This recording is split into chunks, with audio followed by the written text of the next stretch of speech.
Tatay Ram, dapat tinapon mo yung mga ano niya, sinulog mo. Sobrang thankful po ako sa disiplina na ginawa sa akin ng parents ko.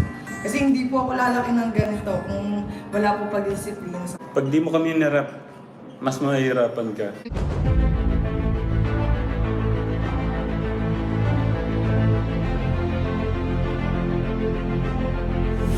Ayun, shoutout guys, muli po, welcome to my YouTube channel. Ito po si Kuya July, ang inyong katugang, ang inyong kalingap na muling babati po sa inyo ng magandang araw, magandang gabi. Saang sulok man po tayo ng mundo naroon. At sa araw na ito, meron tayong panibagong vlog. Pag-uusapan po natin yung patungkol pa rin po kay Tekram at saka po kay Dave. At sa pagkakataong ito, pag-usapan po natin yung patungkol sa mga gamit ni Dave na napanood po natin na parang itinabi, nilagay po sa box. Ang tanong po dito, susunugin na nga ba yun mga bayan po natin? Pangalawa ho, alam niyo po ba na si Tekram ho ay ipinapanalangin pa rin po si Dave sa kabila po ng lahat, mga kabayan po natin. Bagamat alam ho natin yung isa sa mga dahilan na binabanggit ni Dave, yung patungkol po sa pagdidisiplina. So isasama po natin yan sa topic natin sa pagkakataong pong ito, ano? Pero bago po yun, konting paalala muna si Kuya July.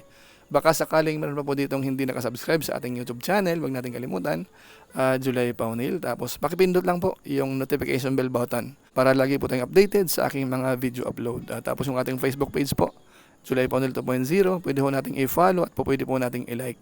So maraming salamat po. At siyempre po, huwag natin kalimutan, mga Lingap partners, pwede po nating suportahan.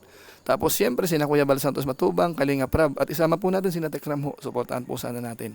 So maraming salamat po sa inyong lahat. Ngayon tuloy na po tayo. Pag-usapan na po natin ang ating pinaka main subject po sa pagkakataong ito. Ito nga pong patungkol po kina Tekram at saka po kay Dave. Dahil naobserbahan ho natin, medyo tumatagal-tagal na rin po yung usapin. Kumbaga pagpapalitan po ng katwiran, paliwanagan, paratang. So parang tumatagal ho at hindi ho natin alam kung kailan matatapos. Ano po? Pero sa inyong kaalaman ho, kung sino Tekram ho ang tatanungin o kaya sa naobserbahan ho natin, parang gusto rin po nila ng katahimikan, mga bayan po natin. At alam niyo po ba na kung si Tekram po ang tatanungin, ipinapanalangin pa nga po si Dave, mga bayan natin. Kumbaga hangad niya ho na maging maayos po si Dave. Ito panoorin po natin. Siguro pinakamagandang gawin po natin, pag-pray po natin yung mahi po yung puso ni Kuya at yung pong mga kasama niya. Kasi siya pa rin naman din ng kawawa dito, yung talo rito. At ayaw ng ating Diyos yung ganun, yung may mga nalulugmok, may mga nahirapan. Kasi gusto ng ating Diyos pagmamahal at masaya lang. Ayaw niya ng mga ganyan yung sakitan. Kaya piliin natin maging mabuti at piliin natin gawin ang mabuti para mawala man tayo dito sa mundong ibabaw. Masaya po yung ating Diyos. At alam natin kung saan tayo pupunta. At yan po ang pinakabibilin ko kay Kuya, yung isa puso, isa buhay, yung ating Diyos. Tapos maging mapagkumbaba. At wag mapagmataas, maging mapagrespeto sa mga magulang. Yan lang naman ang susi. At ang tunay naman ng tagumpay ng buhay, yung mawala ka dito sa mundo ay yung makasama si God. Hindi po yung kung ano man yung yaman dito sa mundo.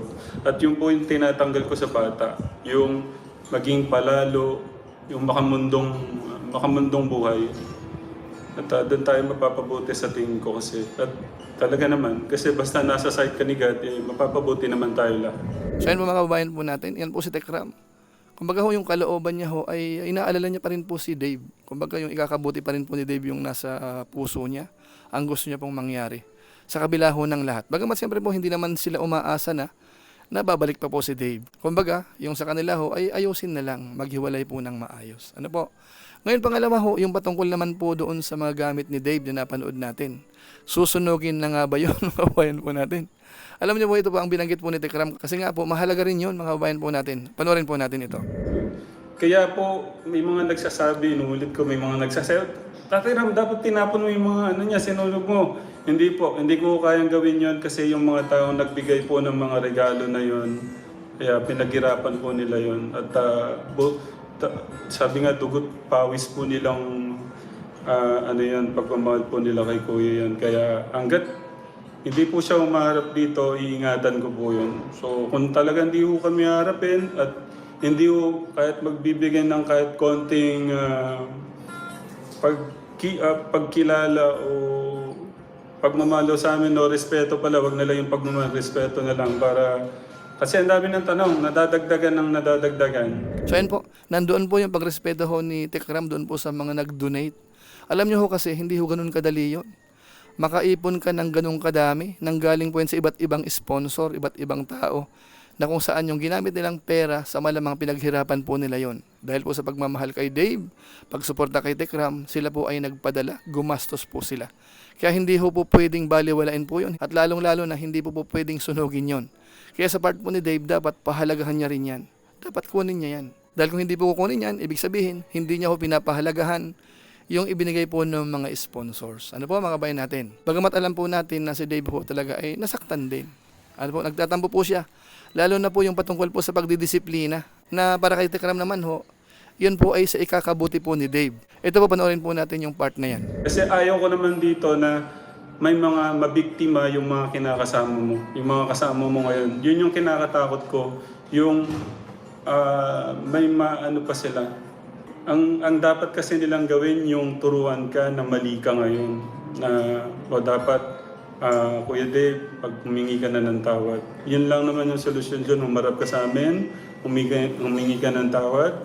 At sa akin, inuulit ko, kung hindi doon sa iyo pala hindi mo kami tinignan bilang mga magulang mo doon sa pagpalo ko hinihingi ko ulit ng patawad. Sorry kuya kung ano man yung pagpalo ko noon. Pero sa tingin ko yun yung para madisiplina nga.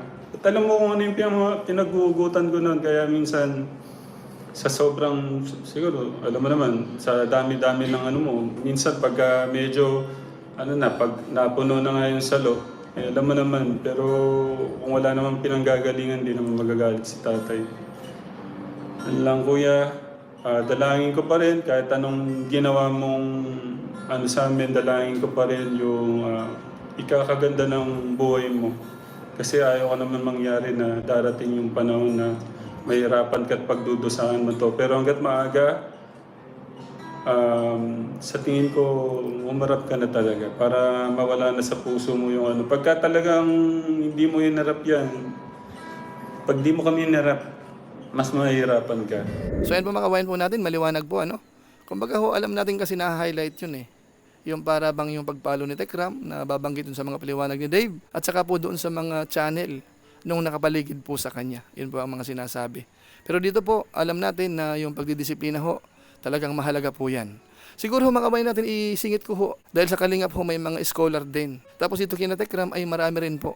Siguro ho panoorin po natin sila at i-highlight naman po natin yung opinion nila patungkol po sa pagdidisiplina. Kung sakasakaling napapalo po ng mga magulang, ano ho ba ang kanilang masasabi? Ito po yun. Kayo ba napalo kayo ng mga magulang nyo? Isa-isahin natin. Ikaw, napalo? Yes. Palo ka. Anong, Ate. wait lang, saglit. Anong pinapalo sa'yo? Pa? Anong pinapalo sa'yo? Ano lang po, heads lang po. Kamay, bakit ka pinalo? So, mali po nagawa. Anong mali mo yung ginawa? Yung, ayun, tagal na rin po eh. Sige, isipin mo. O sige, ano muna, pag niisip mo. Ikaw, anong pinapalo sa'yo? Elementary po ako last na palo. O, ano yun? Anong pinapalo? Kasi po, nag-away kami ng ate ko. So, parehas po kami na palo. Walang mali. Anong pinapalo sa'yo? Gusto ko Hanger malaman. po. Hanger? Yeah. Pinalo ka kasi nag-away kayo magkapatid. Opo. Napakasama naman ng magulang mo. Ano mo sila? Dahil lang nag-away kayo magkapatid, pinalo ka ng hanger. Masyado minamaltrato ka naman ng magulang mo. Nag-away lang kayo, normal lang na mag-away yung magkapatid ah. Bakit ganyan yung nanay mo? Papaluin ka dahil sa ano? Nag-away kayo magkapatid? Nagsabunutan ba kayo magkapatid? May pinag-awayan po kami nun eh. Ay, hindi. Masama yung ate ko magulang mo. kasi- O ikaw, Wendell. Wendell, Kayo para narinig kayo. lakasan mo ha. Ikaw, napalo ka ng magulang mo. Yes po. Anong pinapalo sa'yo? Stick po. Anong stick? Pat-pat lang po na... Pat-pat o ba't ka napalo? Yung pambili po ng bigas, binili ko ng chocolate. Magkano yun? Magkano? Magkano yung pinabili ng chocolate? Magkano? Hindi po. 50? Napakasama ng magulang mo. 50 pesos lang, pinalo ka. Ang dami nyo naman pera, di ba? 50 pesos, pinalo ka. Pwede naman mapulot, pwede naman kitain yung 50 pesos ah. Bakit ka papaluin dahil sa 50 pesos? Nagigets mo nyo ka, Tekra, burger. Parang dahil lang sa burger. Nagigets nyo, hindi ho yun dahil lang sa 50 pesos, hindi lang ho dahil sa nakipag-away sa mga kapatid. It's more than that. Marami kong kwento doon sa likuran ng pagdidisiplina ng magulang. Sana kung nagigets nyo, nag-exage lang po ako kay Tekram. Si Ate Madel. Madel, ikaw, napalo ka na. Anong pinampalo sa'yo? Stick din po. Stick din. Anong kasalanan mo? Madalas po kasi kung makipag-away sa pinsan ko dati. Napakasama naman ng magulang mo. Normal naman yung nakikipag-away ah. Dapat di ka pinapalo, dapat minamahal ka lang. Eh, hindi po kasi kami No? makuha. Kapag pinapalo ka, hindi ka minamahal. Hindi ka makuha sa... Hindi, Hindi po mas makuha sa saway po. ay hindi, dapat dapat ano lang, hahayaan ka nila. Dapat dahil anak ka at mahal ka nila, dapat hindi ka nila hayaang saktan kasi 'di ba? Ha? Oh, may batas. Alam mo ba pwedeng kasuhan yung nanay mo? Kasuhan natin. Bakit? Kami naman po yung may mali eh. Ayun naman pala. May mali ka pala? Opo. Ganon? O ikaw, ano, Jam? Palo rin po. Anong pinampalo sa'yo? Eh, kung ano po Ano yung pinakamalala? ano po, yung kahoy po yun na yung pag pinalo ay napakasakit po, lumalatay po. Lumalatay, may picture ka. Dapat may picture. Bata pa po ako doon, naligo po kami sa patubig. Dapat pinicturan mo. At nang ngayon, may kakaso natin. May batas ngayon. Anong ginawa mo kasalanan? Naligo po sa patubig. Normal lang naman yun. Napakasaya. Naligo sa patubig. Wala namang namamatay doon. Napakasama naman ng magulang mong mag-isip. Pupunta ka sa patubig. Wala pa namang namatay doon. Puro po laro tito, instead gawa na assignment. Dapat maglaro ka lang ng maglaro. Hindi ka dapat sinasaktan. Baka walang ano naman ng magulang. Di, pupunta ka sa patubig. Papaluin ka. Sinundan pa nga po. Sinundan ka sa... Di ba? Napakasama naman ng magulang. Ba't mo gagawin yun sa anak mo? Hindi, pero tanong, natuto ba sila? Oo. O ngayon, ang tanong ko, siguro katekram na gets yung point ko, no? Kaya ho, pinagtatawanan lang ho yung pagdidisiplina ho kay Dave nang sinasabi niya, para bang, burger lang. O, yung gano'n, ano, nakakatawang, nakakainis. May natutunan ka ba doon? Ngayon ba, may sama ka pa ba ng loob sa magulang mo? Wala po. Bakit? Hindi po. Dapat may sama ka ng loob. Dapat itinatanim mo yon sa puso mo kasi sinaktan ka nila, hindi ka nila mahal. Ano? Sumagot ka. Hindi po sobrang thankful po ako sa disiplina na ginawa sa akin ng parents. Kasi hindi po ako lalaki ng ganito kung wala po pag-disiplina sa na nagmamula sa kanila. Hindi ka makuha sa salita. Opo. Ay, ano po? Hindi, hindi. So maganda naman pala. Maganda Hindi ka na. nakukuha sa salita ng bata-bata. Ako po sabay po ako. Kaya napalo. Ay naman pala eh. Napabuti ka naman pala eh. Opo. So hindi masama yung magulang mo. Hindi po. Mahal ka nila pala. Ayun pala, mahal Super naman. love. Ikaw, anong natutunan mo? Lapit ka. Nung napalo ka, anong natutunan mo? Ang natutunan ko po, hindi dapat makikipag-away sa maliit na bagay. Kasi po kahit laruan lang, nag-aaway kami ng pinsan ko dati. So dapat po pala magmahalan and makinig. Kapag isang saway lang. So napag-isip-isip mo yun nung napalo ka? Napakaganda naman pala nung palo. May maganda po palang naibubunga. So yun po mga kababayan po natin, maliwanag. Base po dito sa napanood po natin, parang okay lang na mapalo paminsan-minsan ng magulang kapag may kasalanan. Yan po ay minsan nabanggit na rin po natin sa mga nakaraang live stream natin, mga vlog natin, na ang pagdidisiplina ho ay hindi masama. Kaya para sa atin po, yung ginawa po ni Tekram kay Dave, kung yun po ang gagawin na dahilan, para sa atin ho hindi sapat yon. Kasi alam ho natin, na gusto rin pong mapabuti ni Tekram, si Dave, mga kabayan po natin. Ngayon sa mga viewers na hindi naniniwala, nasa inyo po yan. Pero doon po sa mga naniniwala na si Tekram ho ay maganda yung intention kay Dave, po pwede nyo pong i-comment at kung anong pinakadahilan kaya nasabi po natin na talagang mahal ni Tekram si Dave, mga kabayan po natin. So yun lang po muna siguro ang ating reaction video po dito. Hinighlight po natin yung patungkol po sa hangarin po ni Tekram kay Dave sa kabila ng lahat. Ano ho ba yung kanyang ipinapanalangin?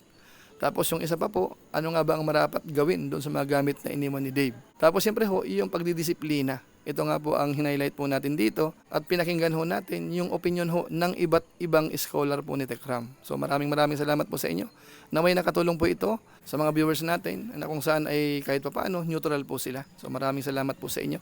Kita-kita siguro ulit tayo sa mga next vlog pa po natin, minsan sa live stream po natin. At maraming salamat kung inyo po itong nagustuhan, pwede po nating i-share. So muli, ito po si Kuya July, ang inyong katugang, ang inyong kalingap na pansamantalang nagpapaalam po muna. Kita-kita ulit tayo sa mga susunod ko pang vlog. Maraming salamat sa inyong walang sawang pagsuporta po sa ating YouTube channel. Pagpalain nawa ng Diyos, mabay tayong lahat. God bless. Bye-bye.